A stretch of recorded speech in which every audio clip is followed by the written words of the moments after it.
Hello, this is the Stories Beside channel. I release videos every day for you. Subscribe and click the bell. How good it is to be in a cozy wooden house with a burning fireplace in the freezing winter. When the light in the room is extinguished, the fire, impatiently bouncing on the birch logs, seems like a lighthouse fire, pointing the way to the ships of the stormy sea. When you put a few new fields under it, the stove begins to hum quite a bit, and through the closed furnace door you can hear the crackle of its unburned wood. I looked at the thermometer cheerfully opposite the wooden ones. The temperature in the chamber was steadily rising. The red column had already reached the 15 mark, but it wasn't going to stop, and this despite the fact that it was minus 34 outside. I built this hut 5 years ago. I chose the most remote corner of Belgorodskaya Pusha. I worked all summer alone and finally built what I had dreamed of for a long time. Some women, including my wife, can't understand why I have to go to such a remote place and sit here alone. But that's what it's all about, being alone and away from people. I first offered Adriana to visit my forest hotel, but she flatly refused. The mosquitoes, the cold, the loneliness. Even with me, she preferred the socializing, the girlfriends, the blah, blah, blah, blahs, and the advertising-filled nightlife of the city. I didn't try to change that and philosophically accepted the solitude. My outdoor life is not for my wife. And that was the end of it. The hut stood on the bank of a small river. It was a kind of promontory, which is washed by dark waters on 3 sides. Despite the fact that there were 3 and a bunch of frosts, the river did not freeze completely. And even now, in the midst of winter, before me came the sound of a chortle. George's more often on the stones of water. I twisted the wick of the kerosene lamp, and the house became brighter. I relaxed, catching with all my body the heat developing in the room, leaned against the wall, on which hung a blue pelt. No matter how hard Nikon tries to moss the cracks between the ravings, the house still blows through. So I had to hang a rug on the wall, or like me, a skin, right in the center of this improvised carpet on carefully drawn, so as not to spoil. Hanging on the hook was an old but working from a tabletop 16-gauge shotgun. To be honest, I'm not a hunter. I love the subculture, but I have never killed an animal for pleasure in my life. There have been times in my life when I have had to shoot an animal, but only for self-defense or for sustenance. All the horn skins, and even the wolf skull that hung on the walls in the cabin, I bought from hunters for entourage. I'm not for bones, and I'm a pacifist. And if necessary, I can shoot even a man. But satisfying my ego by killing animals is not my thing. Being an antique dealer, a lot of interesting things pass through my hands, but as a rule, I sell everything. But the stuff that involves hunting sticks to my hands. Not many people know that a lot of hunting culture items are sold at European auctions. I will not say that they are exorbitant prices, but the cost in money equivalent of some artifacts bites. Much of what is now hanging on the walls of my hut, I bought in Europe. Agree that the hunting culture there is many times higher than in our country. I once went hunting in the Berezniki district. A bunch of scowling men with automatic rifles arrived. The hunters drove several boars at them, which they shot as if from a machine gun, then booed the carcasses, discarding the hides. The final is predictable. General drunkenness, specific individuals of the female sex, and a terrible hangover. No romance, no duel with the wild beast, nothing. Killed, skinned, dismembered, got drunk, got lost and drove off. Litter the forest in the process. That's all hunting. Once at the flea market, one intelligent old man was selling an antique hunting rock from Latin, covered with greenish mortgage rock noodles, natural leather. And hanging on laces. I immediately made a stand. An antique, and more importantly, an infrequent item. The seller asked quite a manageable amount for me, and I did not haggle. Bought this hunting artifact. The rock is needed in hunting to set off the hounds of hounds or greyhounds. Its piercing melodic sound can be heard far away in the woods or field. I didn't have a dog, but I hung the horn along with my rifle on my elk skins and hide.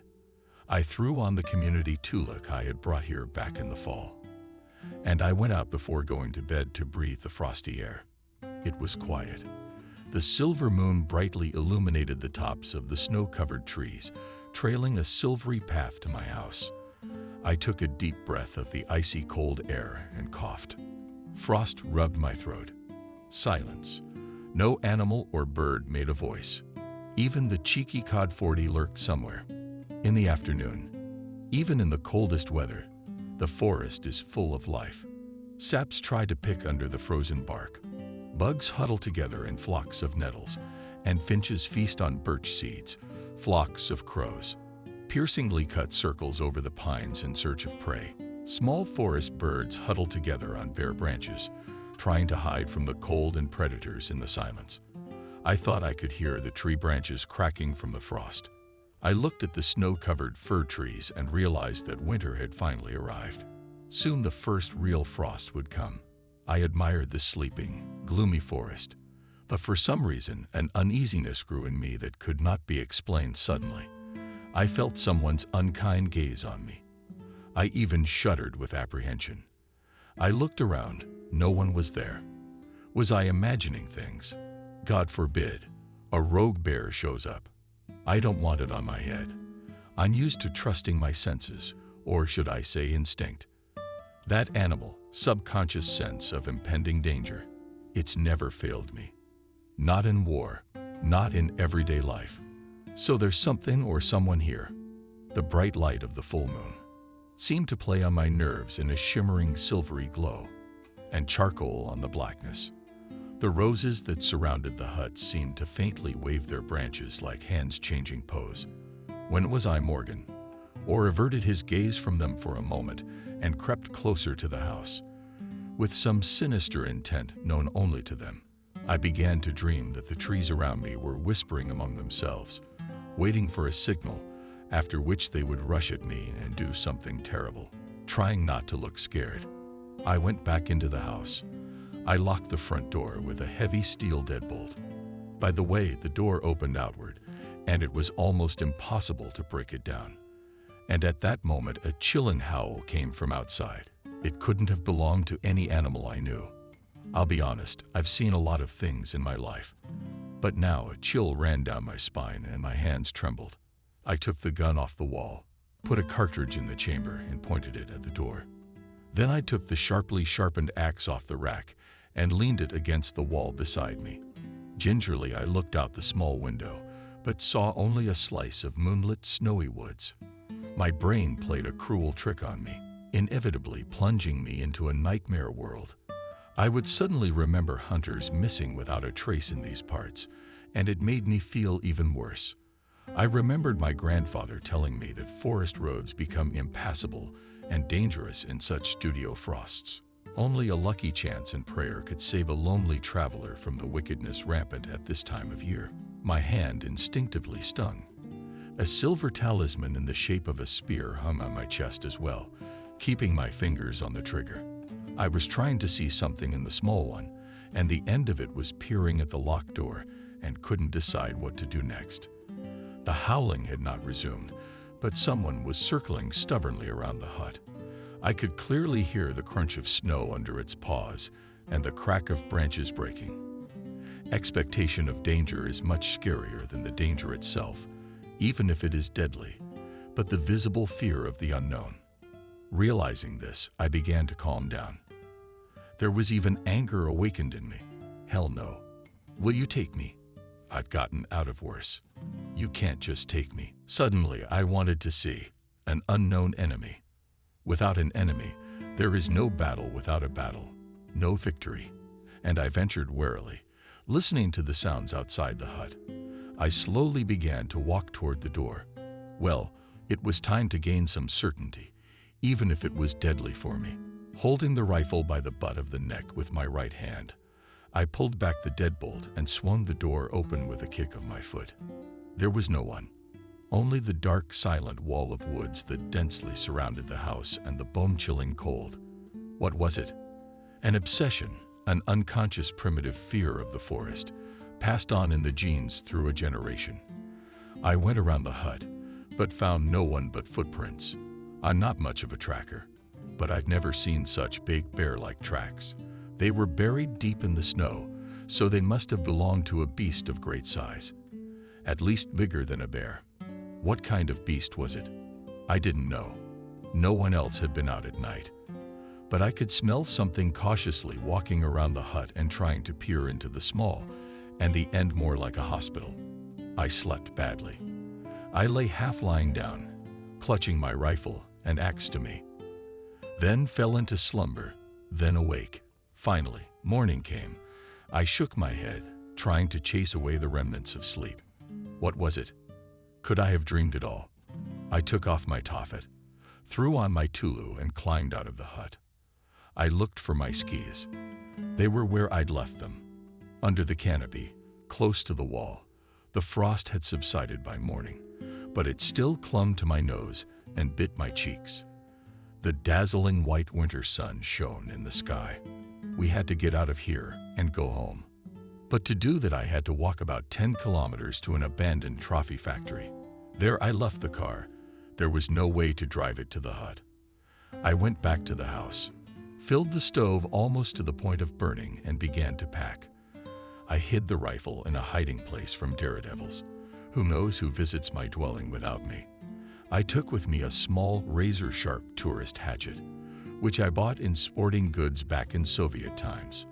I closed the door, put on my skis, and set off. According to my calculations, I should reach that factory in 2 hours. We fastened skis on the frosty snow. We trampled deep tracks. I was rhythmically shuffling my feet, helping myself with poles. The terrain was mostly flat, although a few times I had to roll between small fir trees on low slides. At that moment, my brain woke up again and screamed for all it was worth, a sense of danger. Out of the corner of my eye, I caught a movement. An indistinct shadow flashed among the tree trunks.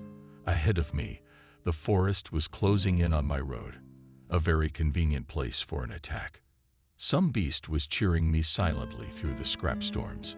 I was almost running. The parade of my breath must have been bigger than steam engine smoke. There was no more strength left. At last I climbed a high hill. At its bottom, at its very foot, protruded out of the snow, the half-ruined buildings of a trophy factory abandoned before the war. I thought I could even see my car on the highway to the small railroad car depot. I was frantically thinking of what to do. Ahead was a gentle slope pulling the highway all the way to the factory. Here and there, the tops of small fir trees and koryak trees were sticking out of the snow. There was no way out. I pushed off with my poles from behind, slid down the slope, fixed my skis on the snowy virgin land, and tree trunks flashed around me. In my head pulse was only one thought, only not to fall. Out of the corner of my eye, I saw how something huge, parachute black with red undercoat, huge jumps, carried Steenie course, turning from snags and sticking out of the snow to her. The plant was rapidly approaching. By inertia, I literally flew into the open rusty gate and braked a few meters away from the car, shaking my skis off my feet. I pressed the central lock button on the remote, yanked the handle. The front doors. The door was like glued, frozen shut. I yanked several times, almost ripping the handle out. No effect. The door wouldn't open. Behind me, I heard the stinking breath of the creature. I pulled out my axe and pressed my back against the car. A few meters away from me stood a huge, scary beast, black in underground hair, a muzzle, something reminiscent of a gorilla. Sharp fangs, huge paws with sharp claws sticking out of its mouth. The beast stood on its hind legs and looked at me curiously. I saw no aggression in its appearance, only interest. I pulled the handle again. The door creaked open a couple seconds later, and I was already inserting the key into the ignition. The engine started at once and charged smoothly, despite the frost. The beast, standing motionless, only tilted your head to the side. I balled my hand across the back seat and pulled a loaf of white bread out of the bag. I rolled down the window and tossed it to the beast. He stood up on 4 paws and leaned over the treat. He touched the gift with his paw a few times and carefully took the bread with his teeth. The loaf instantly disappeared into the toothy jaws. The beast sneezed quite dog-like, turned, and leisurely sank towards the forest. I arrived in the city at night. All the way I was shaking with excitement. It was only when the lights of the suburbs flashed that I was a little relieved. It is now I, remembering the events of those days, so chipper, but then almost went crazy with fear. Driving up the driveway, I did not drive the car to the front entrance, but put it not far from the gate. I had a large lot, so there was plenty of room. I picked up my bag and walked to one entrance, opened the door with my key and entered the hall. Complete silence. I turned on the lights and realized there was no one on the first floor. Strange. What did I want to see? It's almost 2 o'clock. My wife's long asleep. For a while, I stood and admired how the light played on the various films hanging on the walls, real Oriental carpets and cold weapons, all that could be brought from my business trip's antique steel. As if lurking in a long barrier of carpets, hiding my deadly power for the time being, I put down my bag and went to the kitchen, poured myself a whiskey, and drank it almost in a volley. Suddenly I heard a noise. It sounded like someone even shrieked. Anxiety instantly entered my brain. I listened. It was coming from the second floor. I took the broad-bladed sword off the wall and started to climb up the stairs, trying not to knock my boots on the steps. There was the bedroom. I carefully pulled the doors open. Not a bright light burned, but I managed to make out 2 naked bodies entwined in loving ecstasy on our marital bed. My Adriana saddled and unfamiliar Poroshenko Kersey woolly, male and head tilted up, and hoarse from the swell of passion, in a voice almost shouted before me clearly came the voice of my lover rhythmically on his forehead, reading my wife. I am better than your loser. The male continued. Yes, you are the best. I love you. I realized it was time to intervene. I coughed in two. Finally, I was seeing my lover, uncovered, climbed out from under my wife, and stared at me absent-mindedly. Who is it? He turned to Adriana. There was disappointment mixed with curiosity in his question. It's my husband. The wife took a risk and pulled the sheet up to her chin, and the husband almost cheerfully said the male, "Go for a walk. We're not done yet." He scratched his hairy chest and went at me, clearly intending to throw me out of the room. His insolence made my eyes darken, but I quickly pulled myself together. The thought flashed through my mind that he was an immortal. For some reason, it made me laugh. I threw forward my hand with a sword. The blade, with a whistle, cut the air on the face of the male. A bloody streak appeared. No, I struck flat. I'm not a killer. The hairy lover roared, threw himself at me. I saw it coming, and dodging his straight punch aimed at my face, I struck his hand holding the sword in the jaw. The male roared with teeth, and face down fell to the floor. "Did you kill him?" shrieked Adriana. "It's Thomas. His boys will bury you." I didn't say anything. Dialing the police number on my cell phone. "Hello, what's your emergency?" I got an answer almost immediately. A stranger broke into my house. "Help, he's probably trying to kill me." I yelled into the phone, faking hysterics. Then I removed a weighty steel fireplace poker from its stand and gently placed it in his hand, lying knocked out by the striped guest. Adriana looked at me in silence. The hysteria seemed to end when the lovers' heads were loaded into the car. The familiar captain took me aside. "Is that what you mean?" "That's Thomas. He runs the market. A lawyer's coming tomorrow, and he'll probably be released. He's a vindictive bastard. Could be trouble." "Thank you, Sergeyevich. I understand everything. Forewarned is forearmed." I shook the captain's hand. When I returned to the bedroom, Adriana was lying motionless, covered with a sheet. I was silent. My senses were gone. Only an unbearable pain was burning in my chest. Finally, my wife sobbed, returning to her knees and shuddering with her whole body. "Adriana." I said the once favorite name with disgust. "I'm going to leave now. Make the transmission downstairs so that in the morning when I wake up you won't be here." She started to say something through her tears, but I didn't listen. I quickly left the bedroom. When I woke up, Adriana was still home. She was trying to explain something to me. She was apologizing, singing an old woman's song about lack of attention, about how I'd stopped seeing her as a woman. She even went so far as to say she cheated out of great love for me. She said she'd be faithful to me for the rest of her life, until her deathbed. She said something about being forced into it, but she only loves me. At the end of her monologue, Adriana knelt down and grabbed my legs, begging for forgiveness, but something inside me snapped. I silently listened to this nonsense and wanted only one thing: to get her out of here. When the cab arrived, Adriana stood by the car for a long time, apparently still hoping for something. Then she got into the car and left my life. The next day, an unfamiliar man came to me, a lawyer, young, brisk, young man, with a long nose and long hair in a bundle, making him look like a rat. He leisurely climbed out of a large black SUV and approached my gate. The intercom buzzed. "What do you want?" I asked him rudely, looking at the screen at the uninvited guest. "Mr. Smith." There was contempt in the lawyer's voice. "We need to talk."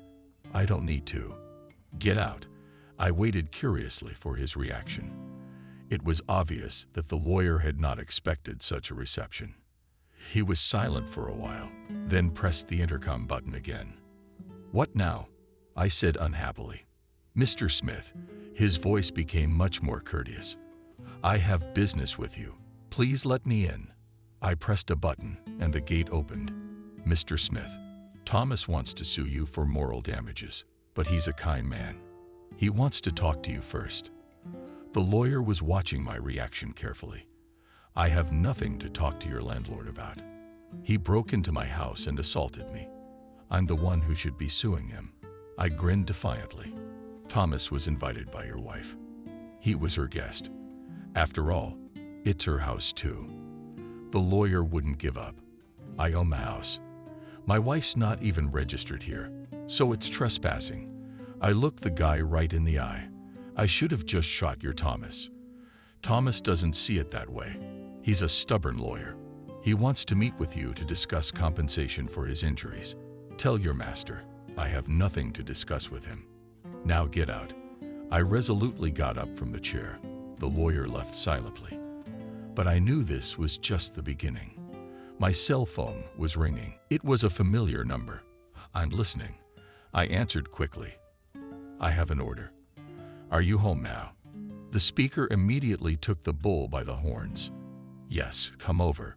Opposite me sat a middle-aged man with a slight shine on his temples. "I need antique Oriental silver. It doesn't matter what region, preferably from the 16th or 17th century." My interlocutor took a sip from his glass. "Coins, jewelry, or dishes?" I specified. "Both." The man grinned. "Preferably from Afghanistan, or at the worst from Central Asia, India." "It can be from India." The man put the glass on the table. "But what do you take or not? What is the price of the question?" I'm a little tense. The order is complicated in a troubled region. The customer named the amount. I was quite satisfied with it. "In what time frame?" I asked again. "There is no specific term. As it is done, but don't take too long." "I agree, but I have unfinished business here." I poured whiskey for myself and my guest. "I need help." In a calm voice, asked the guest. "I guess so." I took a swig of whiskey, and I started laying out my problem. "That's a bitch, life. You barely manage to recover from one blow, and then immediately get another. It's like walking through a storm of evil with your eyes closed at night, and you're scared to open your eyes. Suddenly you'll fall on a limb, and you'll be left without an eye. That's why you rely on your hands. You cover your face with one hand and put the other one forward so that you don't bump your forehead or nose on the trunk. Have you seen a child's merry-go-round? Everything goes in a circle. Horses, deer, goats.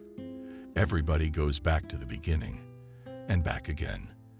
The next round, and on and on. Animals. Carousel. It probably feels like they're moving forward, but they're actually running in a closed circle. That's life. All the events in it repeat themselves with enviable regularity. Someone said that life is a spiral. Everything in it develops in an ascending order. Alas, it is not. At least not for me. A few years ago, I fell in love with a girl who happened to come my way. Her name was Kathy. I said her name, and the sweetness from the volume spilled over my body. How many years has it been? I still can't get over it. I thought she had a crush on me, too. But I guess that was just me. I had to leave urgently. There was something I couldn't put off. I left her the keys and asked her to wait for me. She promised to wait as long as it took. She said beautiful words about love and fidelity, but when I came back, she was gone. In the drawer were the keys to the house and nothing else. No answer, no hello. She didn't even leave a note. I searched for her for almost a year, quit my job, picked up all my friends, used all my connections, but Kathy just vanished into thin air. I searched morgues and hospitals, asylums and prisons, but to no avail. No trace of her.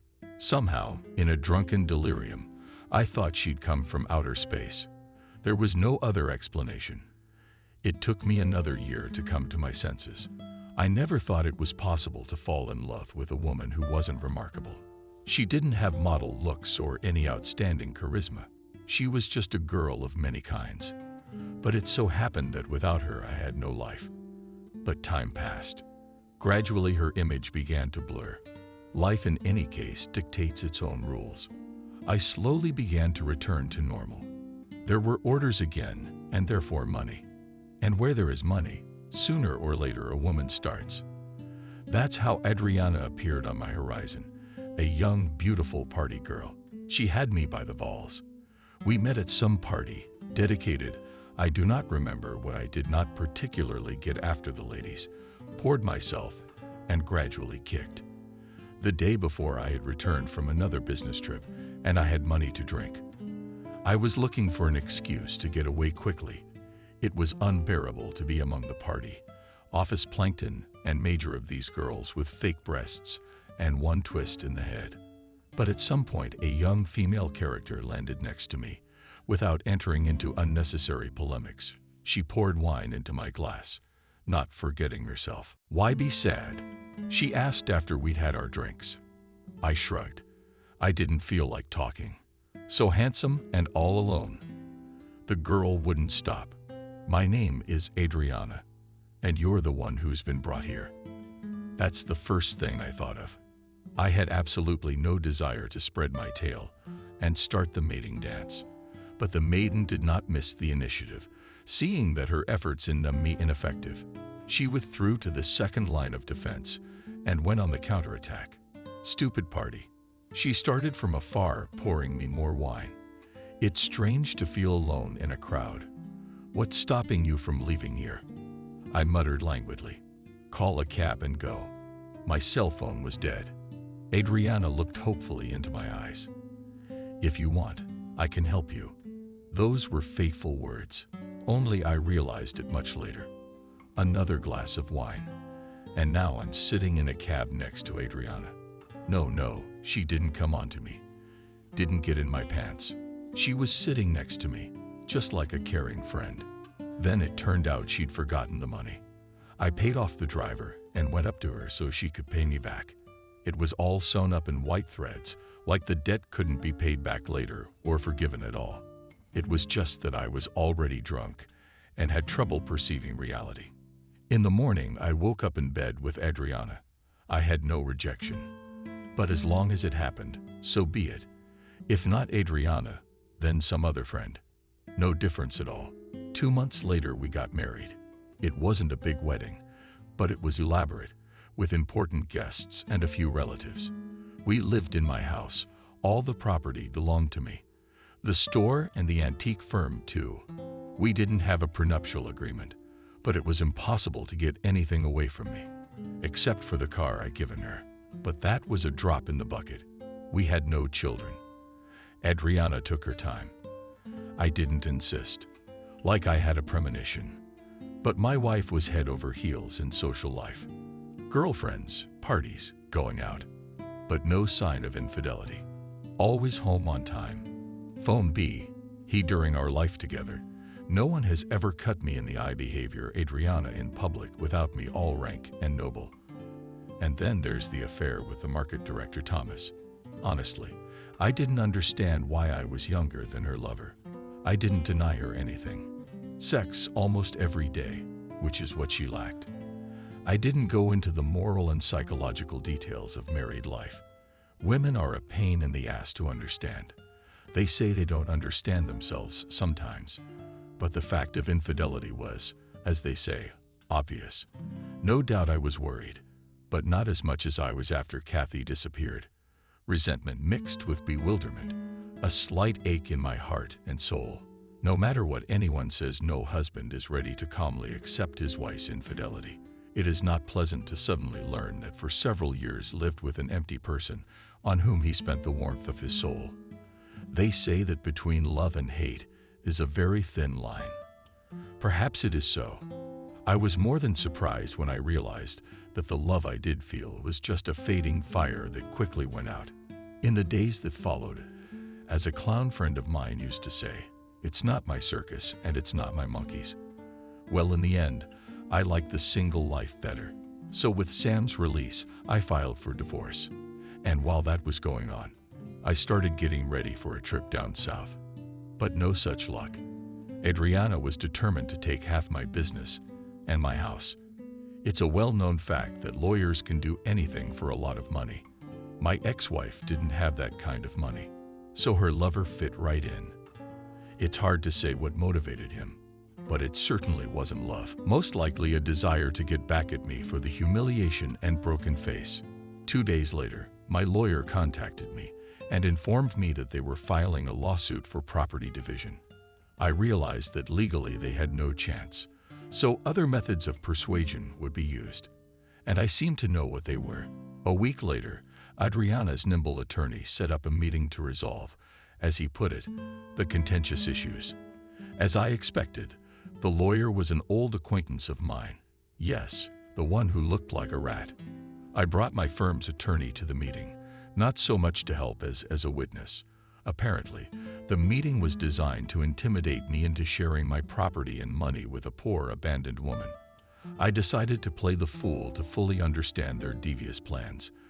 Adriana outdid herself. Black, austere clothes, a veil over her face. She was grieving hard for the family I'd destroyed. It was mostly her lawyer who spoke. He talked at length about Adriana's unhappy fate, about her misstep, and about forgiveness. Finally, he got to the point, without a second's hesitation. He offered to amicably divide my firm and other property as compensation for my wife's better years with me. He made such a face that I had no doubt what would happen to me if I refused. I sat silent and occasionally blinking my eyes, playing the complete idiot. Even my lawyer shook his head doubtfully and tried to object to the rat, but he immediately shut his mouth and looked at me expectantly. I stood up, shaking off my sucker mask, and said only one word, no. As I was leaving the meeting room, out of the corner of my eye, I saw the rat dialing someone's number on his iPhone. In the evening, 2 big men and Adriana's lawyer came to see me. My security guard escorted them to my office. Of course, the presence of security in my house somewhat discouraged the lawyer. He didn't expect me to be so eager, but nevertheless, he got right down to business. For almost an hour he frightened me with all kinds of consequences of my refusal, but he didn't threaten me directly. I withstood his diarrhea of words and sent him away. From what I had heard, I realized I had to strike a preemptive strike and end this balaghanza. I looked at my wristwatch. 12:30 at night. The landlord's late. Quiet. His family's visiting from home, so we won't be disturbed. I rode in the chair. I wanted to smoke, but the smoke would give me away right away. I can't help it. I'll have to do without smoking for now. I heard a noise from the street. More V's are coming. Well, finally, the front door slammed and heavy footsteps were heard. The door opened and a carcass clad in a black coat came tumbling into the room. I saw Thomas's hand reach for the light switch. No need to turn on the light. My words sounded like the voice of an angel on Judgment Day. The fat man froze and slowly turned in my direction. "Who are you?" With difficulty, he squeezed the words out of himself. "A horse in a coat." I couldn't deny myself a joke. "Sit down. We'll talk." I pointed to the chair across from me. Thomas understood my gesture correctly and slowly lowered himself into the chair. Gradually, he began to come to his senses. For about 20 minutes, I listened to Kareem talk about what Kareem would subject me to for breaking into his house. He even tried to call security, but no one came to his shouting. Then he started talking. I will not recount the text of my monologue. It wasn't very long. The gist of it is that if he gets in my way again, I will cut him off. No, not what you think. Just his head. At those words, I turned on the floor lamp, and Thomas saw right in front of him on the coffee table, bleeding, the severed head of his dog, the head of his favorite marble dog, Hector, as fat as his owner. You should have seen the horror in the eyes of my wife's lover. He seemed to swallow his tongue in fear. The silent scene lasted about a minute. Then his cell phone rang. Thomas pulled out his cell phone with trembling hands. I quickly snatched it up and put it on speakerphone. Someone in a panic had informed Tolstoy, the market director, that the food warehouses were on fire. I looked at Thomas. I thought I was more than convincing.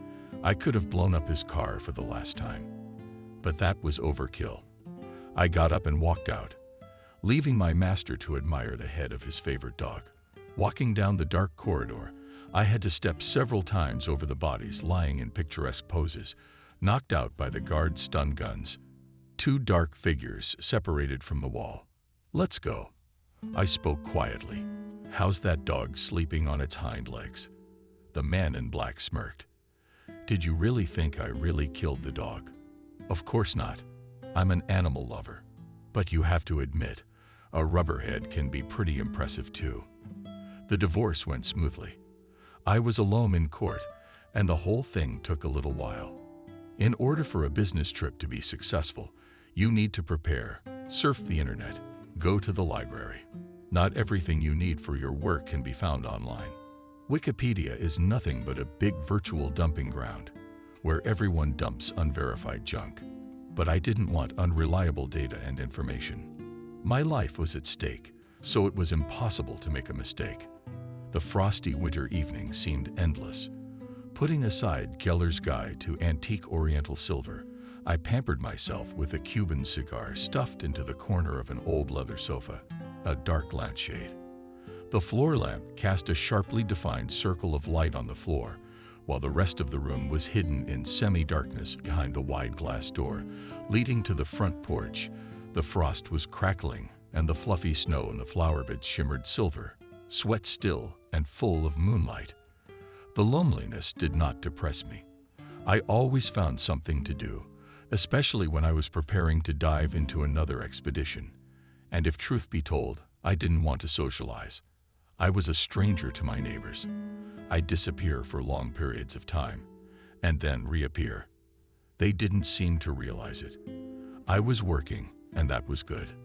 Less they know, more they sleep. I smelled smoke, put the chicken cigar in an antique Latin ashtray. I got up and went into the kitchen, poured 3 fingers of whiskey into a pre-prepared glass, threw in a few pieces of ice, and took a big gulp. And at that moment the intercom rang. It was already 11:30 p.m. on the ancient ship's clock. I wondered who it was at this late hour. I reluctantly approached the background on the screen in the not bright lantern light, saw a woman standing near my gate. She was wearing a dark fur coat and some kind of shawl, tangled up to her eyes.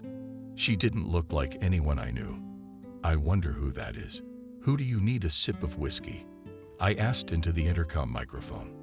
"I need the owner," the woman said distinctly, leaning her gloveless hand against the brick fence.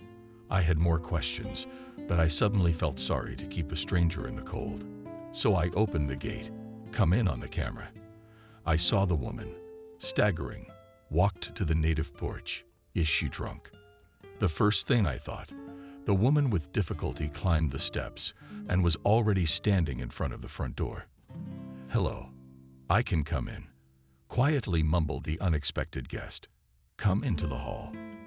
I let her in and closed the door behind her. "No, I don't think she's drunk." The woman hesitantly walked into the brightly lit hallway and stopped, looking at me confused.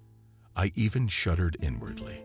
Large blue eyes looked at me, curious and slightly wary. "Take off your coat and give me your handkerchief." The stranger took off the slightly snowy artificial fur coat, remaining in an incomprehensible color woolen dress, which lightened her well-composed small figure, unwrapped on a warm-down coat, handkerchief, and with her eyes began to look for hangers. I, finally coming to my senses, politely took the clothes from her hands to the guest and hung them carefully on the hangers. She dragged the boots off her feet and looked at me questioningly. I was speechless for a moment. Standing in front of me was a charming young girl. Who was she? Where did she come from? Why had she come? These questions swirled around in my head, but I could find no answer. I didn't know many girls in this city, especially such charming ones. I stood silently for a while, trying not to look the stranger in the face. The pause was clearly dragging on. "Come in. I'll give you some hot tea." A gallant and hospitable host began to awaken in me. "Sit down on the sofa." The girl went further into the hall. Looking around curiously, she stopped near the carpet with weapons, silently looking at the deadly steel and Orza for a while. Then she looked at me, smiled, and finally took a seat on the couch tentatively in her dress. Leaving my guest in the hall, I made my way to the kitchen, collected the kettle, removed the boiling water in the stockpots, found some carcasses, and all this splendor neatly arranged on the coffee table. The girl carefully took the cup, took a polite sip, and looked at me. "So, what can I do for you?" I asked politely. "Are you Smith, Yuri Pavlovich?" asked the stranger, carefully putting the cup with hot tea on a plate. "That's right.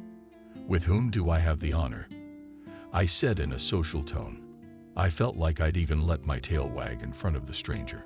"My name is Betty." I shrugged. "I have very important business with you." She raised her blue eyes to me. "Do you remember Kathy?" I choked with surprise. Kathy. My heart pounded traitorously so the girl wouldn't see my excitement. I got up and walked to the window. Man changes with time, but love doesn't die. It can lurk somewhere inside and wait for its time to make your heart beat faster again. But I've really changed. New thoughts, views, passions, sadness, and joy. Sometimes I feel sorry for the old me, but I can't go back. And there's no reason to. I lit a cigarette and opened the window. Outside the window still rained frost and glitter. The fluffy snow shimmered silver under the moonlight, and the hall was warm. The fireplace was burning in the corner. Occasionally there was a crackle and a fierce spark, but for some reason, a chill ran down my spine. "Excuse me, how old are you?" I asked the guest. A tactless question. "Does it matter?" Betty shrugged. "You didn't answer my question." She looked me carefully in the eye. I held her gaze. "Yes, I remember Kathy. She lived here for a while. And then she disappeared without leaving a note." I leaned back in my chair. Memories of Kathy hurt me. I'd been looking for her, but to no avail. That was it, really. I wasn't going to open my heart to a stranger, even one as charming as Betty. The girl was silent for a while, as if deciding whether or not to speak further. "You couldn't find her." It was evident that Betty was struggling to say the words. "Until I met you." Kathy was friends with a guy named Michael. They were getting married. They'd already bought the rings. But then she met you. Kathy lost her head. She fell in love with you after you left. She waited patiently. But then her aunt arrived, your housekeeper. I don't know what happened between them, but she kicked Kathy out, and she had to come home. Michael found out she'd come back, found her and beat her badly. At home, she was abused too, called the town whore. One day, Michael showed up at their house and asked her to marry him. Kathy had no choice, so she said yes. When she found out she was pregnant, she thought it was Michael's baby. For almost a year and a half, they lived more or less tolerably well. And then Michael started looking at the baby, trying to find a resemblance to himself. He got the idea that it wasn't his daughter. He took a DNA test and it all came out. That night, he beat Kathy again. He screamed that she was a bad woman, a cuckoo who slipped him a fattened child. Michael took all his wife's jewelry, even her wedding ring. He beat her almost every day, and she couldn't take it anymore. One day, when Michael was at work, Kathy took the baby and went to live with me in my second cousin's house. I was renting a room in a communal apartment. Michael didn't try to find her. A month later, he filed for divorce. Kathy didn't object. The three of us lived together for almost 2 months.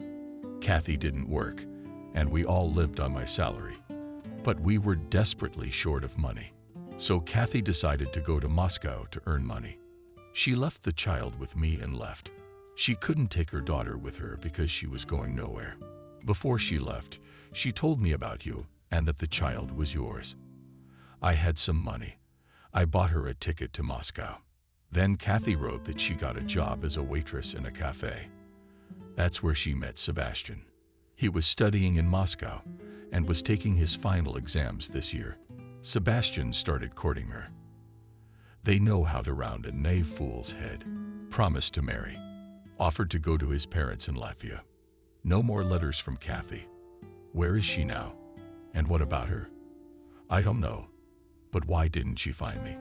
I almost screamed, especially if it's my baby. She knew I was back when she ran away from Michael. She came to see you, but she was met by a young woman who called herself your wife. She kicked Kathy out and said if she shows up again, she'll have to deal with the police. Betty took a sip from her cup. When Kathy got married, she changed her last name. That's why you haven't found her. I was lost for a while. Where's the girl now? I asked when I came to my senses. She's with me. I left her at a friend's house so I wouldn't have to drag her out in the cold. Betty sighed heavily. I wouldn't have dared, but I was made redundant a month ago. Christina and I have nothing to live on. The girl covered her face with her palms and burst into tears. Frankly, I was shocked. I had no reason not to believe the guest. Everything she told me was logical. What do you want me to do? I asked Betty. I want to ask you for some money. We'll go back home for the first time, and I won't bother you again. Betty spoke quickly, as if she was afraid I would throw her out. I've been promised a job. She didn't finish. It was clear to me. It wasn't a job. Are you hungry? Unexpectedly, I asked. She looked at me in surprise. Let's go to the kitchen to get something to eat, and then we'll go get Veronica. I hailed a cab, and we drove almost to the outskirts of town. At the old house, a friend of Betty's had rented a room under a pile of codswallop. We found a little girl. She cuddled up to Betty with her little arms around her neck. I'm hungry. The baby cried softly. The girl stroked her head affectionately. I tried to take Christina in my arms, but she screamed with fear and clung even tighter to Betty. When we got home, I cooked dinner with Betty's help because I had no idea what a small child could eat. Then I took the guests to my bedroom and put them to bed. I got up early, made coffee, poured myself a big cup, and sat down in the kitchen. I had made my decision overnight and was now waiting for Betty to wake up. Did I believe her? Yes and no. At least I decided to take a DNA test, and then we'll see. I didn't call my mother. She had enough on her mind as it was. She lived with Katya, my niece, so I didn't bother her yet. Betty came into the kitchen, and I poured her coffee and slid her some water and toast. As soon as Christina woke up, we'd leave. She adjusted her dress. Thank you. Tears came to her eyes again. What's the matter? Why is that? Do women always cry for everything? I'll tell you what. How's your jaw going to work out? It's hard to predict. In any case, the baby needs to be fed and clothed. If you don't mind, I'd like to hire you as a housekeeper. You'll live here with the baby. The money I gave you Consider it an advance. I put a card in front of her. This is for groceries and clothes. Buy whatever you need for your child. Do you have a cell phone? Betty shook her head in the negative. I slid her the box with the new iPhone in it. You'll figure it out on your own. She nodded quickly. My cell phone and the driver's cell phone are already in there. If you need to go anywhere, call and they'll take you. As soon as Christina wakes up and eats breakfast, we'll go to the lab and take the DNA test. I'm leaving soon and I want to know the results before I go. I said all that in one breath. So, any objections or not? Betty shook his head in the negative. 6 days later, the DNA test was ready. I was not the girl's father. Betty read the test results and looked up at me. God, what are we going to do now? She sounded doomed. Don't think, we'll leave right away. I'm so sorry. I didn't even think it could be like this. I was sure Christina was your daughter. She put the card on the table and went to the second floor to get Christina. Wait, I slammed my palm on the capital. What exactly has changed? I need a housekeeper anyway, especially since I'm going away, maybe for a long time. By the way, Lena's coming today. She'll be with you while I'm away. The baby will be enough for you, Betty. The girl looked at me in surprise. So I can stay, she said. Of course you can. You work for me. Everything stays the way it was. I grinned. Yes, everything repeats itself. A few years ago, I also said goodbye to the girl I loved and asked her to wait for me. The circle had closed.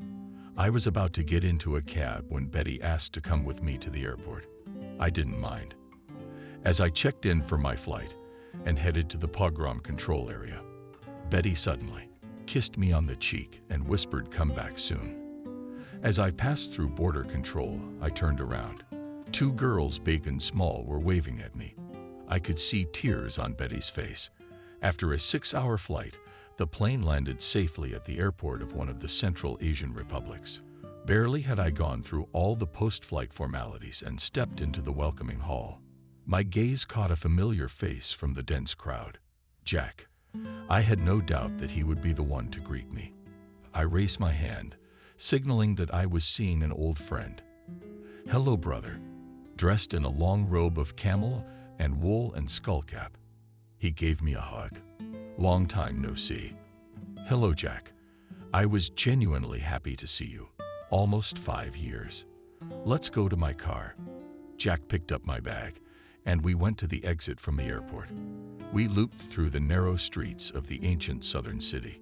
Our car finally pulled into a narrow gate and stopped in the shade of the heat. A young woman, fast server, taken, gave Orhan. Seeing us, covered her face and bowed. Jack said something to her in an unfamiliar language. She bowed once more and disappeared into the house. "Did you get married?" I looked at the woman and turned to my friend. Jack took off his robe and threw it carelessly next to the cushions. But I'm not an old man. I didn't go any further into that subject. We settled around a low table covered with a colored tablecloth. The young woman poured the tea in half and disappeared back into the house. Education, though. Then we ate for a long time, washing down the food with flavored tea. Jack asked about the health of my loved ones. He was saddened to learn of the circumstances of my younger brother's death. "Did you get your revenge?" he asked me. "Yes, briefly. As a man should," I answered. My friend nodded contentedly. Dusk began to fall. The hot southern sun slowly crept over the horizon. The heat began to subside. Soon we heard the cry of my Odin calling to the evening Maghrib. It looked like there was a mosque nearby. While Jack performed the threefold prayer, I managed to drink 2 cups of flavored tea. When it became dark, a silent woman lit several lanterns, illuminating the place where we were seated. From the darkness, the loud rolling of the CKAD and the rustling of bat wings could be heard before us. There is a ruin of an ancient tower not far away. There are a lot of bats there. They hunt at night and sometimes fly in here, Jack said. As if reading my mind, we finally got down to business. I briefly told my friend the essence of the problem, without going into details. Why burden a good man with unnecessary information? Especially since I have to work moderately anyway. There's no point in going. Jack said, wishing with his lips. It's dangerous to go beyond the river. The teachers are running rampant there now. They hit the Americans well and will soon take control of the whole country. We need to go southeast to Sea Valley. You might find something there. But we can look here too. I nodded in agreement. Very few of their caravans passed through the country beyond the river, so it is unlikely to find anything of value there. But in the Samara Valley you can search. There may be coins and silverware, just what I need. I'll look here, maybe I'll find something. After a pause, Jack continued, You take my car, gear, weapons, and head southeast. You'll pick up your car papers and gun permit tomorrow. He shouted something into the darkness, and a light came on in the doorway. Let's go inside and get some rest. Jack nudged me with his hand toward the house. The silent woman led me into a small room with a bed and a small table. A copper basin and a pitcher of water stood on the table. She pointed to the bed and said something. I nodded in response, though I understood nothing. The woman said another short phrase and left. I stripped off my clothes, slept, ran cold water over my face, and laid down on the bed. It was still hot, and I did not cover myself with white sheets covering my eyes. I lay there and remembered the events of the last time. Too many of them had come upon me. I was awakened by a slight rustle and the gentle touch of someone's hand on my chest. I wanted to ask who was here, but a soft, lavender-scented hand gently clamped my mouth shut. A woman's light and smooth body came over me. The unfamiliar woman was kissing my breasts, stroking my lower abdomen. From the surprise, I lost my ability to resist, and everything happened. There was no disappointment. The warm southern night, soaked with love and oriental delights, did its work as the naked young woman slid into my arms with a quiet tone. Responding to my kisses in my soul, calm and peace was born for the first time in a while. As I fell asleep, gently cuddling the submissive woman's body, I remembered Jack's words. I'm not an old man. My conscience was at peace. I was awakened by the aroma of fresh emergency coffee. Jack sat squinting into the rising sun, holding a cup of hot drink in his hand. I quickly washed my face and joined my old friend. How restful. Taking a sip, Jack looked at me. Rahim, I haven't slept like that in a while. I tried to catch the subtext in my host's words, but it was as if he was reading my mind. It was Camille. She's a widow. Her husband died in the desert a year ago. It's a good thing they didn't have any children. She lives in my house now. Did she like you at first sight, as they say? Jack added something in his own language. I lowered my eyes. Well, after all, it was her choice. We drank another cup of coffee. Finally, Jack slid a large diamond bag toward me. On top covered a netted assault rifle with a magazine attached. Lying there was a Kalashnikov assault rifle. On the side, I fumbled for 2 fully infected horns. 3 is enough, Jack commented. You're not going to war. In the bag, there was still a knife with a long, wide blade from the old war times artillery binoculars, wrapped in a desert-colored sniper's cape. At the very bottom of the bag lurked a familiar 1911 Colt and a spare magazine with ammunition, ID, groceries, and everything else in the car. You'll figure it out later. Jack stood up. God bless you, Adriana. There was a shriek, and the door showed Camille in its opening.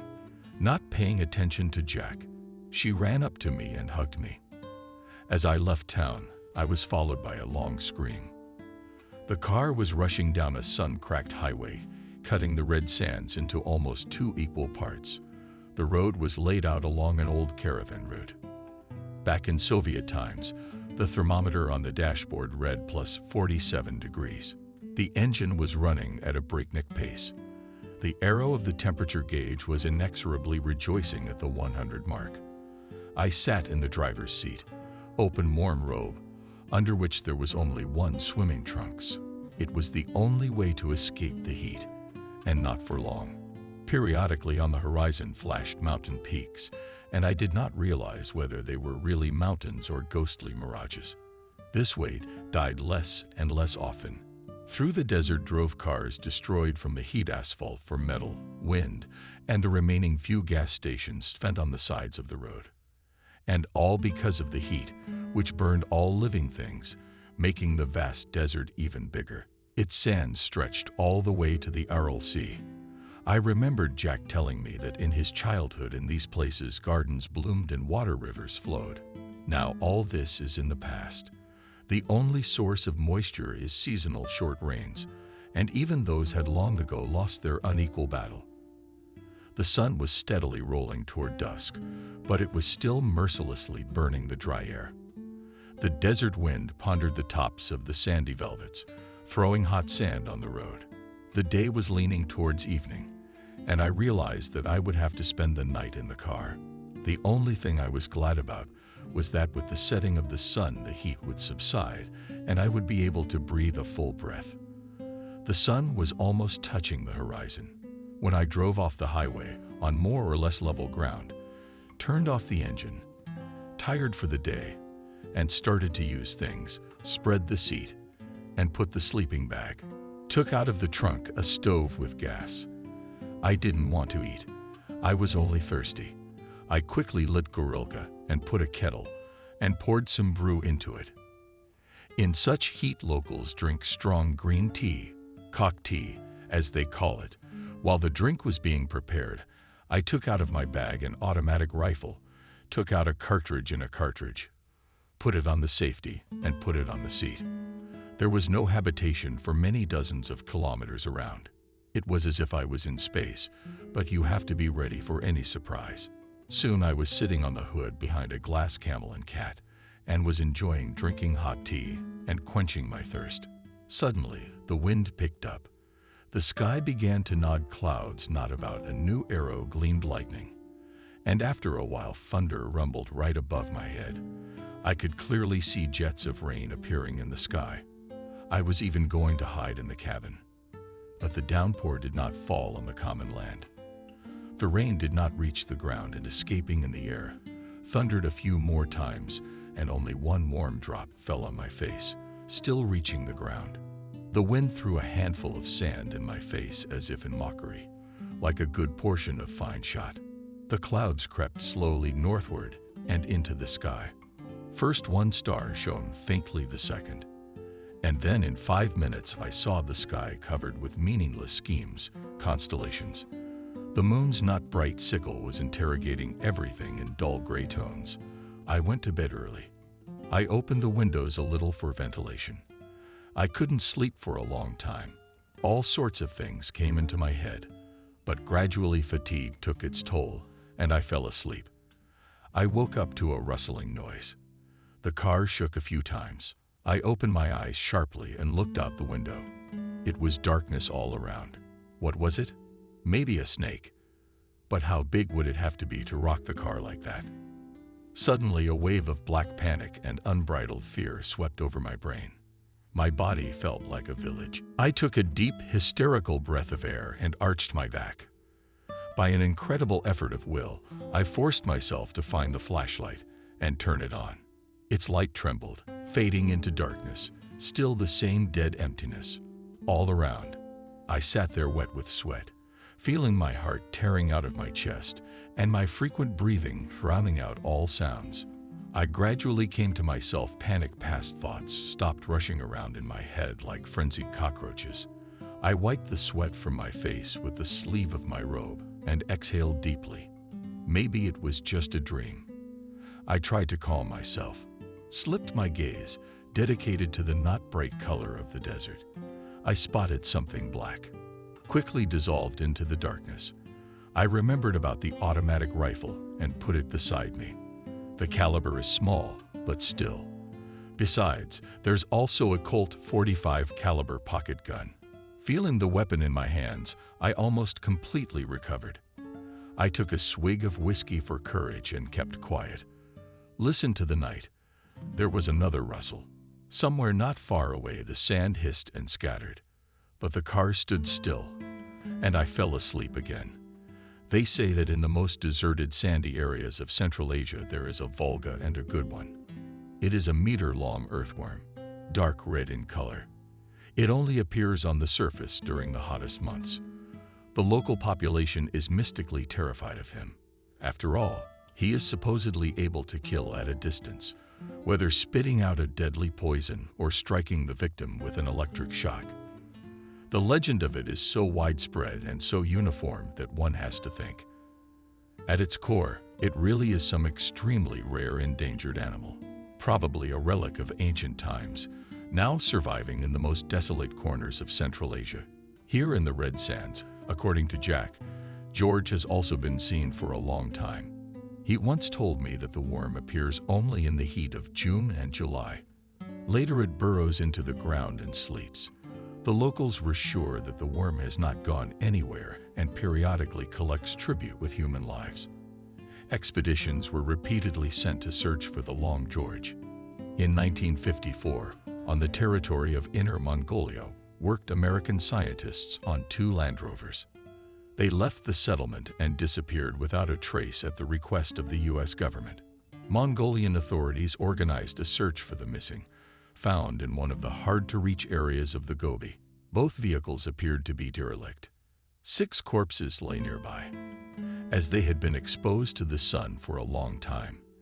The exact cause of death of the expedition members could not be established. It is assumed that they were the victim of a Long George. In the 1970s, 2 Soviet expeditions visited here in the Red Sands, trying to discover the elusive worm. They failed to catch this beastie, but they collected numerous proofs of the reality of its existence. But the results of the expeditions were not published anywhere, and they were soon forgotten by everyone except the locals. Abruptly opening my eyes, I met dusk again. Apparently, it was still early, but the heat had already gone under the pressure of the night. I tried to recall the dream, but it had already slipped away from me, leaving me with a pinched feeling of unease. The farther I traveled through the desert, the worse the road became. According to my calculations, I should reach the place by evening. The Sea Valley was nestled between mountains that already showed on the horizon in the distance. My gaze picked out a white dot. I stopped the car and pulled out my binoculars into the haze that rose from the asphalt. It was hard to make out the car. There were no people in sight. I decided to drive closer. There was no way to go around anyway. There was sand everywhere, and my car might get stuck. The closer I got, the louder the alarm bells rang in my head. Something's not right here. Just in case, I moved my automatic rifle closer, having previously taken it off the safety. The white Toyota stood with its nose in a pile of sand. The perimeter filled the road. In the cab, dropping his head on the steering wheel motionless, sat a man. His left arm hung along his torso. What was to the right I couldn't see. A little to the left, almost in the middle of the highway, a woman in jeans and a tank top was lying on her stomach. She also showed no signs of life. It looked like she was trying to get away from someone. I just don't know why she jumped out of the car. Maybe she was fleeing from the driver. I didn't hurry to turn off the engine and get out of the car. My brain was working hard, analyzing the situation. How long have they been here? No one overtook me. So they had driven here earlier, at least for a day. In this heat, the cadaveric end comes more slowly, but you can still see that the corpses are stale, and these are like cucumbers, as if just out of the shower. Suddenly, out of the corner of my eye, I saw the driver's arm hanging loosely along the body. There was a barely perceptible tremor. Doubt scattered like shrapnel from a grenade. Ambush. I knocked out the first speed while simultaneously lowering the right window. The car lurched forward in an arc, avoiding the woman lying there. One thought drilled into my brain, just so I wouldn't get stuck in the sand. With my right hand, I raised my automatic and fired a short burst, right at the driver of the Toyota. You could see the bullets fit into his body. He jerked a few times like a rag doll on a string and fell out of the cab. It looked like he was dead. For real now. A gun fell out of his right hand onto the sand. but I couldn't see the model on the left side of the road. There was a burst of gunfire. I could hear the bullets thudding against the side of my car. I stepped on the gas, and then the thing I was so afraid of happened. The car came to a stop, bogged down in a sandy recount. I opened the left door and, firing, rolled out onto the sand. A machine gun line whipped back. As fire burned my left forearm, I felt blood oozing down my arm. But the arm worked, so it was tangential. Did I get a fix on where the shot came from? I got the machine gun in the curves of my arm. I timed it just right when the enemy would try to finish me off, cut him off with a short burst. I didn't know how much ammo I had left. There was no way to get a spare magazine. There was still a woman left. In the silence, only the crunch of sand under heavy boots was heard. I leaned against the car, took the cooking machine, and began to wait. It's like a game here. Who's faster? Finally, I saw a shadow fall from behind the car. The sun was shining in their backs over the sand, and a head in a baseball cap appeared. My machine gun jerked, ejecting the last shell casing, and at my feet fell the body of the woman who had been lying on the road. I sat still for a few minutes, waiting for an attack, but all was quiet. I slowly crawled into the seat and turned the ignition key. The engine started instantly. Everything was normal. I carefully backed up, then took a slight right and pulled the car to a stop after driving through the sand. The wound was bandaged first. It hurt, but had to be tolerated. The wound wasn't dangerous, but I gave myself a shot of anesthetic just in case. I didn't touch the bodies. Couple of days and they'd be gone. There's a lot of dead people around here. I looked at the Toyota, but I couldn't find anything. 3 characters, all lying in the sand, no sign of life. Picked up the gun that had fallen out of the driver's hand, a Barrett 96 nice car. I stuffed the trophy with a full magazine behind my belly belt and walked to my car. Soon a bleak desert landscape stretched on both sides of the road. After 60 kilometers, some buildings appeared ahead. As I got closer, I realized that it was an old caravan shed, miraculously preserved. I drove leisurely under the archway and found myself in the courtyard, where in the center there was once a small fountain with water. I got out of the car and walked under the shade. One of the arches, there were no people in sight. If they were hiding from the burning of the driving sun inside. But the yard was well maintained, and in places the wall where it needed it, or had chipped away, someone had reapplied fresh clay, and that had dried quickly under the pressure of the fierce light. I looked around the buildings, but there were no people. Maybe no one lives here all the time. Maybe they come here once in a while. The question is, why?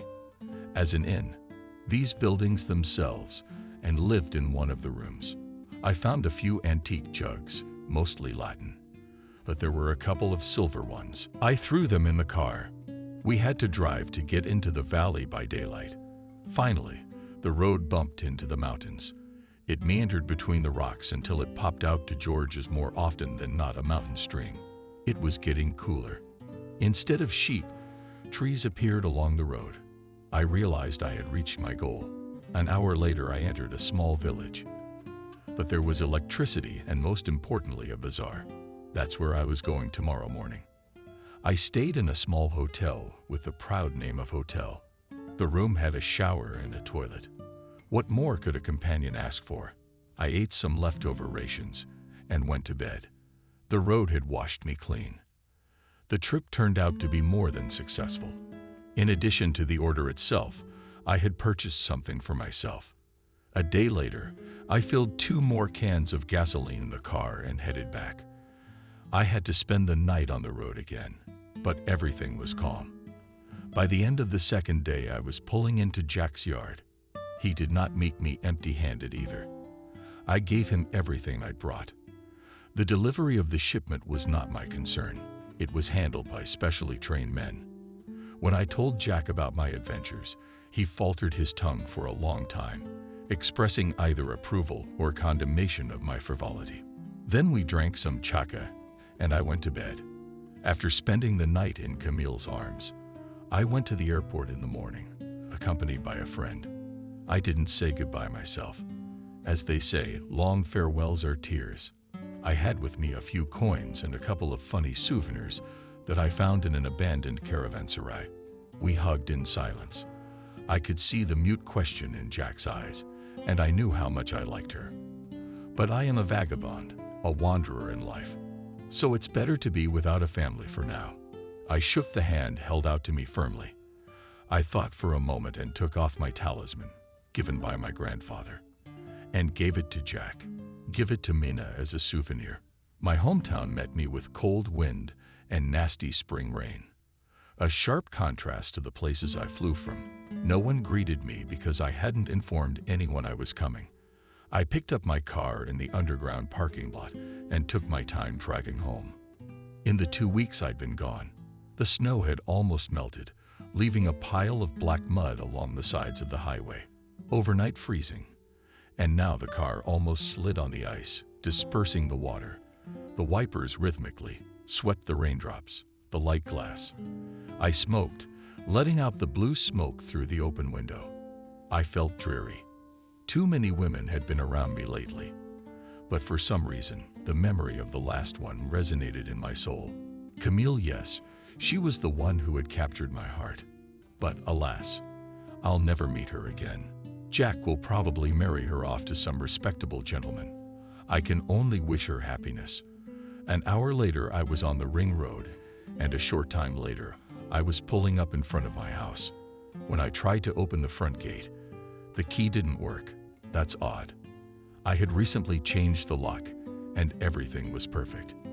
I got out of the car and pressed the intercom button. I was tired on the road, and now I wanted to drink whiskey and sleep. "What do you want?" An unfamiliar male voice answered me. I was even a little taken aback. "I need to get into the house in some stupid way," I said. A minute later, the wicket was in the opening, stood some middle-aged man. "What do you want?" "The owners are still asleep. Get out of here." He tried to slam the wicket in my face, but my brain went into automatic mode, and I came to my senses when the guard flew aside, hitting his head on the brick fence. Yeah, you can't beat skill. I carefully stepped over the man's legs stretched across the path and headed for the front entrance. The glass door was unlocked. I made my way into the hallway and carefully set my bag down beside the couch. I wondered what the other owners were like. I hadn't rented or sold the house. Maybe Adriana and her monkeys had shown up again. I wasn't angry. I was just surprised. Went into the kitchen. Fridge is mine, but someone else's tea set is too bright. I don't like those. Opened the cupboard. The dishes were a mix of mine and someone else's, but only porcelain antique Latin, which looked so beautiful, was not behind the glass. I made coffee and went back to the hall. I should have waited for these owners to wake up. I must have dozed off, because I didn't hear the man enter the hall. "Who the hell are you?" A loud voice woke me up. Above me, an awning rolled in my eyes in surprise. A man in a green from class robe. Next to me stood an unfamiliar young woman and long fingers with blood-red nails frantically typing something on her iPhone. "Actually, I'm in my house," I said loudly. "Who are you?" "Who to?" "We bought this house and moved in 3 days ago. The owner and her child went to her husband up north and sold the house to us." The man was seething with righteous anger. "The owner is a young woman named Betty, and the girl's name is Christina, about 4 years old." I was beginning to realize what had happened. Betty had tears in her eyes at the airport. "Come back soon." And she tried to slip me a baby. That was a quick turnaround. It was so banal, it made me laugh. They say you shouldn't let strangers into your home. I imagine she got lost getting ready with the money. I, without getting into an argument, went into the study, pushed aside the painting hanging on the wall, opened the door of the secret safe, and took out the documents for the house. "Here, read. The house has one owner, and I'm not married. I'll give you 1 hour to get out of here. I'm getting tired of this, and put the dishes back where they belong. We bought this house. We're not going anywhere. You get out. If you have a problem with it, sue me. The guy was practically yelling, "Girl, call the police." Well, God knows, I did the best I could. I stood up and grabbed the man's nose with my right hand, didn't give him a second thought, threw him out the unlocked door into the street while splashing in the rain. Trying to get up, I walked over to my wife, shooed her away. Without ceremony, the woman nimbly jumped outside. She jumped up to her husband and tried to help him up. I didn't feel sorry for them. From the looks of it, the guys aren't poor somehow stomping around. While we were stomping around the house, a police car pulled up. Really, they got a pimply sergeant on me. The pimply sergeant even punched me in the stomach a couple times. Consolidating their success, the policemen cheerfully dragged me to the car. Shouting something joyfully into the radio station. At the station, I showed my house papers to some important official in civilian clothes. He read the papers for a long time, moving his lips funny, then sighed. "This is a matter for the court to decide. You had no right to throw the present owners out of the house and to engage in violence." I didn't comment on his words and asked to make the phone call I was legally obliged to make. I quickly dialed the number on the other end of the wire, listened attentively, and was disconnected about half an hour later. The door to the office opened with a bang, hitting the wall. The boss sitting across from me jumped in surprise. The body of a man in a Kremlin suit floated into the office. He looked around the room and said, "Joseph." "Joe, I'm Mr. Smith's attorney." The man wagged his chin in my direction. "On what grounds is my client detained?" He tried to forcibly remove him. The warden started babbling, but the lawyer wouldn't let him finish. "My client is the legal owner of the house. It's documented." The lawyer's voice completely filled the office. "Mr. Smith does not have to prove what is already obvious. You are required to release my client immediately." But he beat the victim. The warden tried to interject. "The victim here is Mr. Smith. The men who tried to take possession of his house must leave immediately. And may Mr. Smith pray to God that Mr. Smith does not sue them for the theft of his property." The lawyer waved some paper like a flag. "You're to send a squad immediately and clear the house of invaders." Yeah, specialist, I thought. He should be at the UN. As I left the station, accompanied by my lawyer and a police captain, I saw a familiar pimply-faced sergeant standing by the car. "Just a minute, gentlemen, a little matter." I walked up to the sergeant and knocked him out with a straight punch to the jaw. As he fell, his head hit the side of the police car. His cap rolled off to the side. When I turned around, rubbing my bruised long arm, the lawyer and the captain were looking the other way. The music rolled in waves, almost knocking me off my feet. I sat at the bar and spit my third glass into myself. The bartender looked at me sympathetically. His eyes felt like they were screaming. I also nodded. Suddenly, the mirrored shelves reflected to the point of pain. A familiar face. I even sobered up. "Kathy, was it?" I turned around quickly. A lanky, foreign-looking man was standing next to her, hugging her by the waist. To be honest, I was a little confused. Kathy hadn't seen me, and I decided not to rush to her at once. Something told me I should wait. I turned to Bardeen. He nodded understandingly. He seemed to have seen my ruse. I slowly pulled up my whiskey, trying to follow the couple's maneuver with my eyes. As far as I could see, Kathy was dressed in an expensive outfit. Around her neck dangled a not-so-expensive gold necklace with pants. I'm an antique dealer, and I know what I'm looking at. Paying attention, apparently. My ex-lovers got it all together. Then why is her daughter Christina's baby not with her, but with Swindler and Betty? That's weird. If everything's fine, why doesn't Kathy take her? Or is it just not her baby? The con artist needed the girl to scam me, to make me feel sorry for her, so to speak. This is crazy. All these thoughts were heavy, collectively expressed in my alcohol-soaked head. I couldn't even decide whether to approach Kathy or not. What if she's with Betty? The music suddenly stopped, leaving my ears ringing. I looked at the glass display case of bottles. Kathy wasn't reflected there. which meant they were seated at a table. I cautiously turned around. Sure enough, there they were, sitting in the alcove near the table where Kathy and her boyfriend were sitting. The young woman leaned over and said something to her beau. He got up and walked toward the restrooms. I get it. It's now or never. Hello, my love, I spoke softly, but Kathy heard me perfectly well. You can sit down. Kathy stared at me for a while, stunned, then nodded nervously and looked around, searching for her companion with her eyes. How are you? How are you doing? In a calm voice, I asked. She obviously didn't know what to talk to me about. How's your daughter doing? Have you picked her up from her friend yet? Softly, I asked.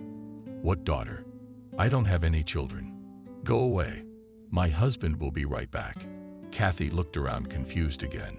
Who's Christina? I started shopping. Who's Christina? Leave me alone. Kathy blushed.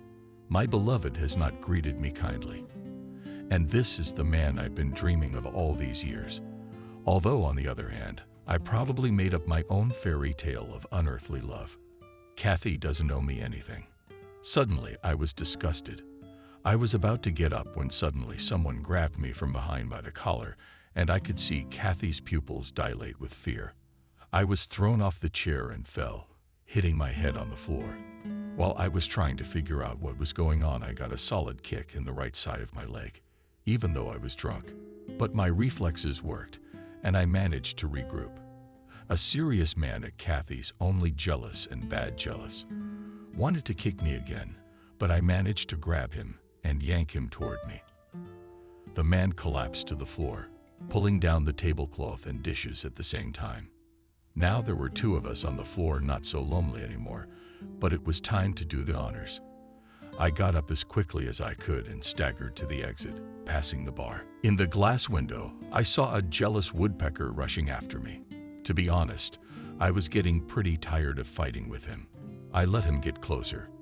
Then I took a step to the right, and with a U-turn punched him in the eye, jealously collapsed on his back, obediently headbutting the steps of the small staircase leading to the locker room. At that moment, the music roared and his pitiful squeak was drowned in maddening decibels. But why did I keep getting beaten up? I was feeling so myself. It was a shame that I even brushed away the tear-stained cheeks. I stood in the bathroom and looked at myself sympathetically in the mirror. No one to even feel sorry for me. On the cab ride home, I sobered up a little. And that's not good. I went to the kitchen, took a bottle out of the cabinet, and fell on my favorite couch with relief. Suddenly, I realized I wasn't alone in the house. Raising my head, saw in the semi-darkness of the hall, calmly sitting in a chair, a not young man. Asked in my temples how he had gotten here. It was the first thing that came to my mind. This place is like a back alley. It's not good to drink alone. Suddenly, the unexpected guest spoke. He took out a Chechen telescope from his coat pocket, a plastic cup, and with a sharp movement of his hand, put it on alert. I can bring a glass one.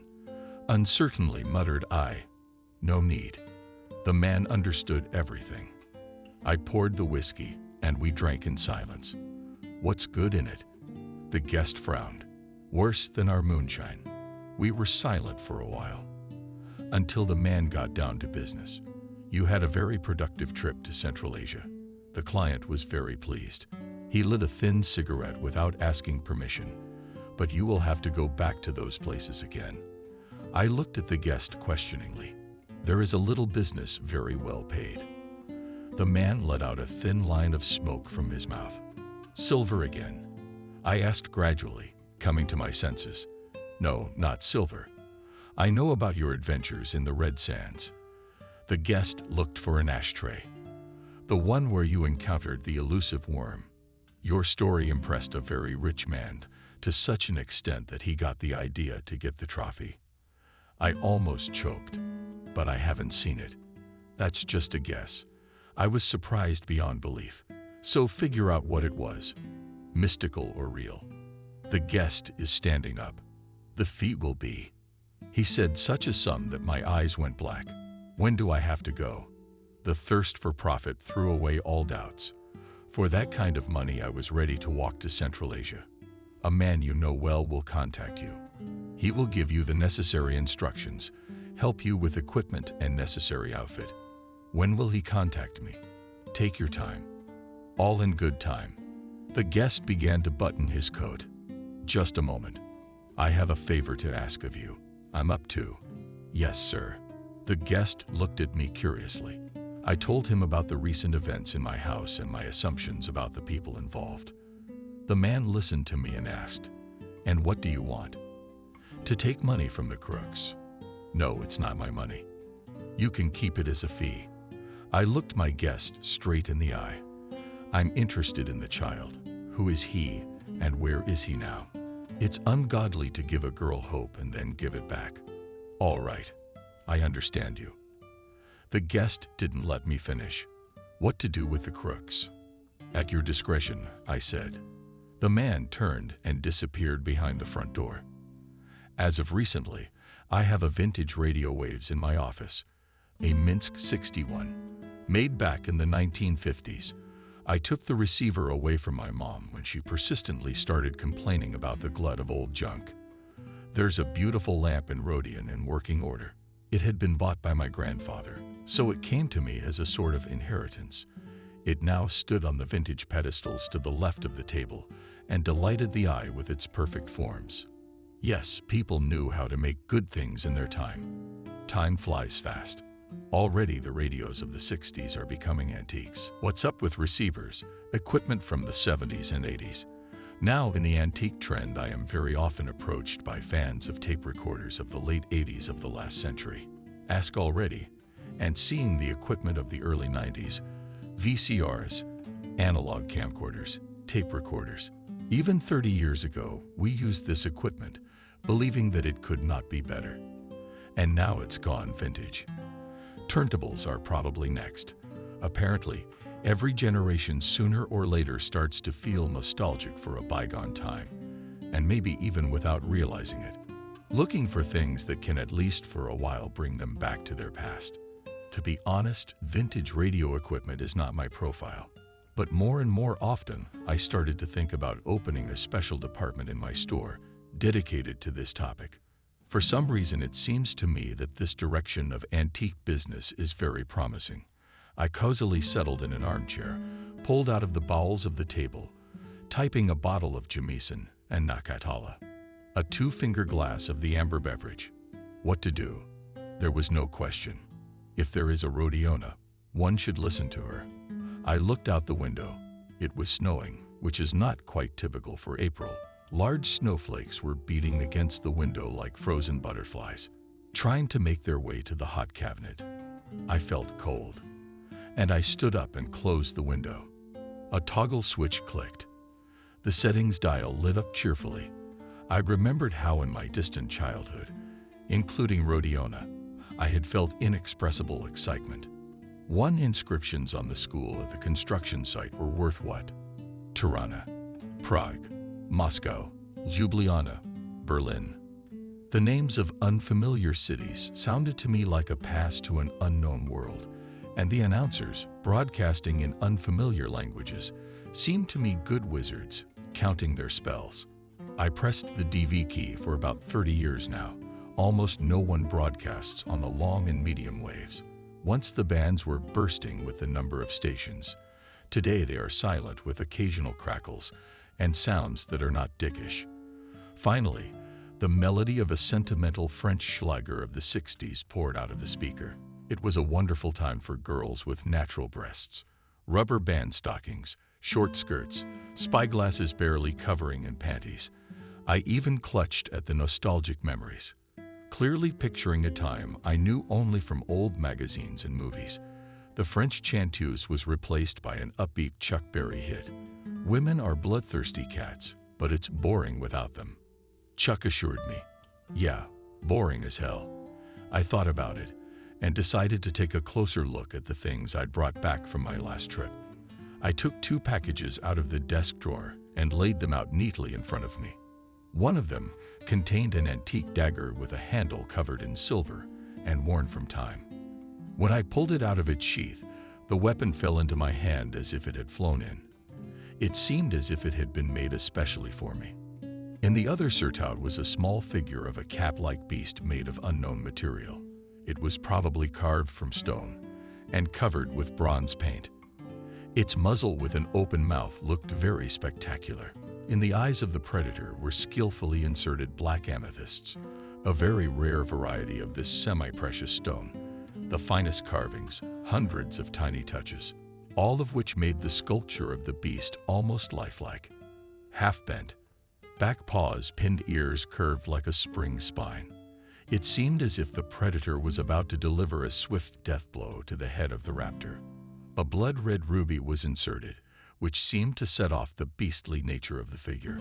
I wish I knew how this masterpiece ended up in a dilapidated caravan shed. I set the figurine on the stone shelf and put the dagger in the table. Maybe someday I'll hang an antique handmade rug in my study and place an antique weapon on it.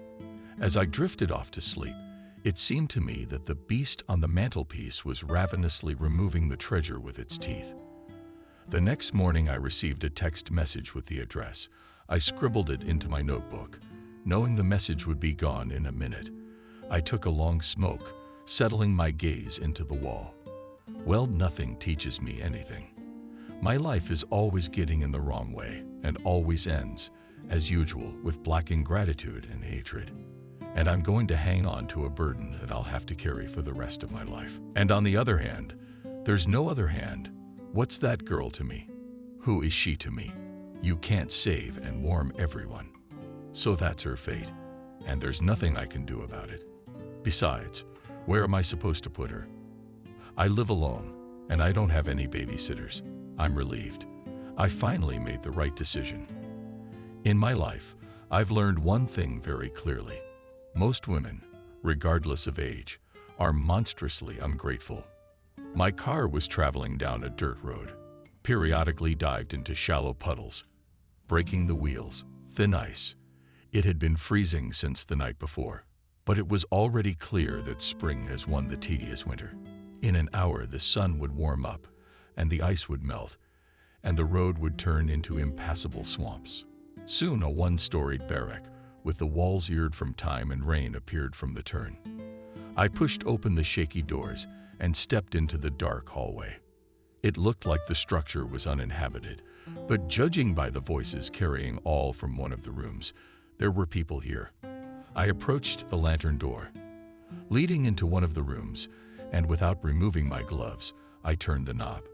The odor of rot and cigarette smoke hit my nostrils. Across from the entrance, a table was piled with smoke, leftovers, and empty bottles. Dropped his head on his folded hands, sat half-undressed woman, two men homeless.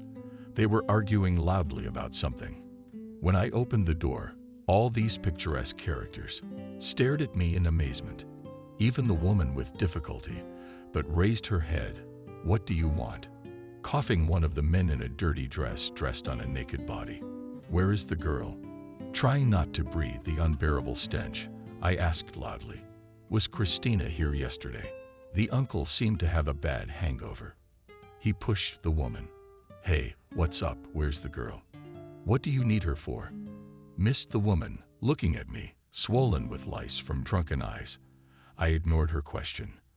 On the iron bed against the opposite wall, did someone stir? One of the men nodded at the pile of filthy crap. Here she crawled out from under the rags. She didn't even have the strength to cry. Probably those bastards hadn't fed her lately. I gently lifted the girl up, and she, like a kitten, trustingly nuzzled her nose into my coat. "Leave it." The woman tried to get up, but her legs wouldn't hold her, and she fell back on the stool. "I'm taking the girl." I honestly didn't care who Christina was. "What do you mean?" "I'm taking her." The first man reacted. "We fed her, clothed her, raised her, for nothing." I threw some bills on the table. "That's enough."